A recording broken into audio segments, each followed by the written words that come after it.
Le lézard et le chèque. Une femelle de lézard pondit un œuf sous un lit, le laissa et s'en alla. Un chèque prit l'œuf et le cacha. Quand le lézard revint et chercha après lui, il ne le trouva pas. Il courut çà et là sans rien trouver. Alors il monta sur la planche où était le lait, y jeta une racine qu'il tira de sa bouche et descendit. Le chèque remit l'œuf à sa place.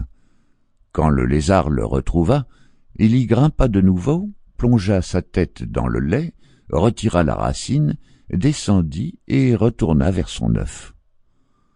Le chèque dit à l'esclave: « Jette le lait. » Elle obéit.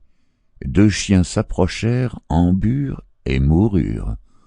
2 vautours vinrent, burent et moururent. Le lion, le chacal, le mulet et l'assemblée des animaux. Un jour, tous les animaux se réunirent dans un endroit. Ils se dirent entre eux: « Faisons une ruse contre le mulet pour le manger. Questionnons-nous mutuellement sur notre père. Celui qu'on interrogera devra dire qui est son père. Le mulet ne le dira pas, car il a pour père un âne. Il en aura honte. Il ne dira pas « l'âne est mon père ». Nous dirons alors entre nous: celui qui ne nommera pas son père, nous le mangerons. » Ils se mirent à s'interroger mutuellement et commencèrent par le lion. « Oncle Aboul al-Harith, qui est ton père? »« Le lion. » Ils continuèrent par le chacal.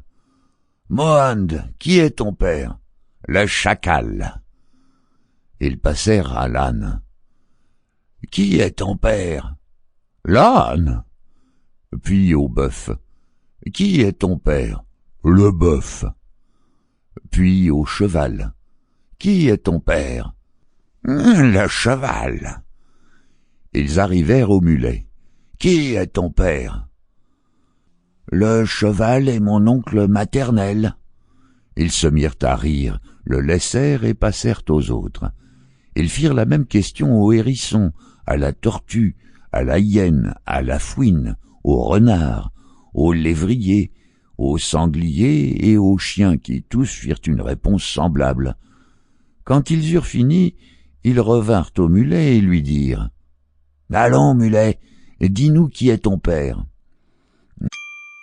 Sample complete. Ready to continue?